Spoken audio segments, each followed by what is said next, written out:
On today's installment from the summer of portables, we have this Lakewood box fan.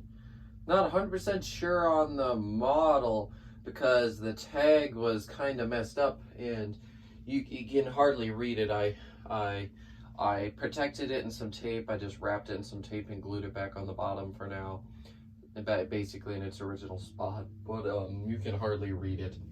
So yeah, I could probably find the model name online, but I'm just too lazy.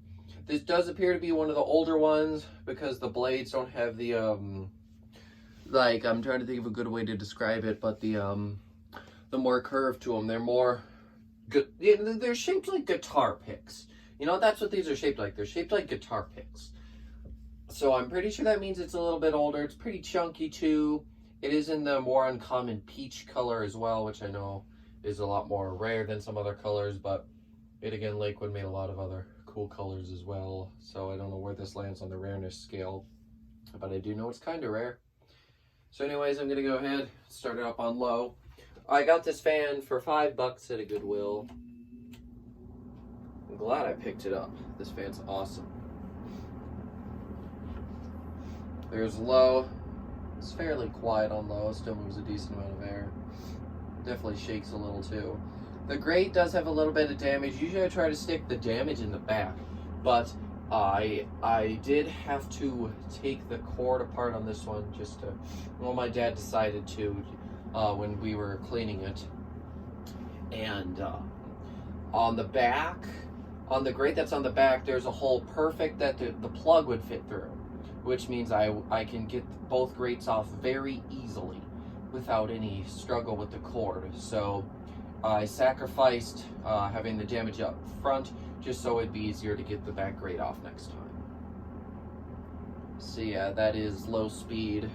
Let's see, there's 1, 2, 3, 4, I think 5, maybe 6 of the little of these little things. I don't even know what you call them, but little parts of the grate there that are broken off. Teeny little bit of rust on the bottom of the inside and a little bit around the speed switch, around the tag, but it's really not that bad at all.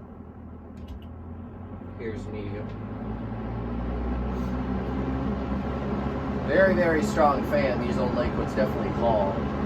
But anyways, yeah, I did put a good few hours into cleaning every individual part of this grate because it was I think by the time I decided to clean this fan, I think the weather might not have been super, or no, I think it was raining actually. I think it was raining or something, so I couldn't go outside and hose the fan down. So I just literally went in each and every single one of those little sections on the grate with my finger in a rag and wiped it down. So that took a long, long time. It took me a few hours actually. And by the time I was done, my fingers were bleeding because it was scraping away so much skin, and I was doing it for so long. Sorry about all the gory details, but I put in too much work into this fan, and I'm not really having one noticed. But yeah, this is high speed here. Definitely one of the strongest portables I have. Almost all Lakewoods are like this. I love Lakewood so much, and even their later products, even though they weren't the world's greatest, they were still definitely better than a lot of the competition, that's for sure. So that's about what high speed will get you. Pretty good. I absolutely love this fan. I use it quite a bit in here actually, especially the few times when I'm cleaning all around here. This fan actually does get some decent use, not to mention it makes a pretty dang good display. So anyways, I'm going to go ahead and now shut it off. I can start talking a little bit quieter again because it's no longer extremely loud. Bearings in this fan appear to be pretty good as well because it takes a teeny bit to spin down. And there we go. It does stop a little bit abruptly, I'm noticing.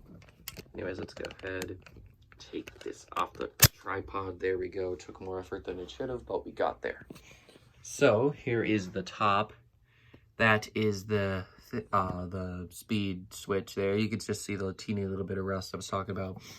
Otherwise, most of what's on the top is more just dust and crap that I've been too lazy to fully, like, totally, perfectly clean off.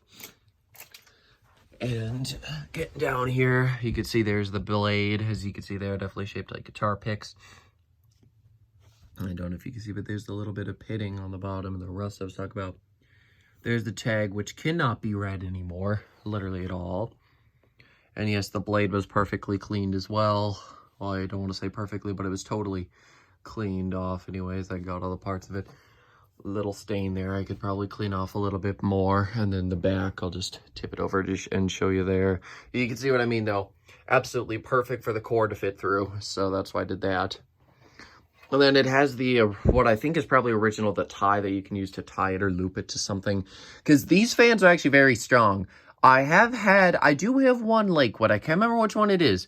But one of them does like to tip itself over on the higher speeds because it's too strong to support itself. Which is quite funny. I find that absolutely laughable and hilarious about these fans.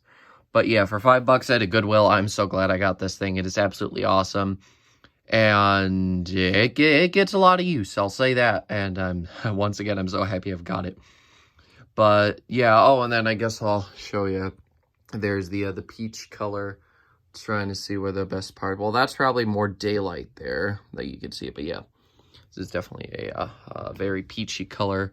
I do really like having these weird colors, especially peach. It's a nice color, you know, I don't mind it. But yeah, thank you guys so much for watching, and I will see you in the next video. Goodbye.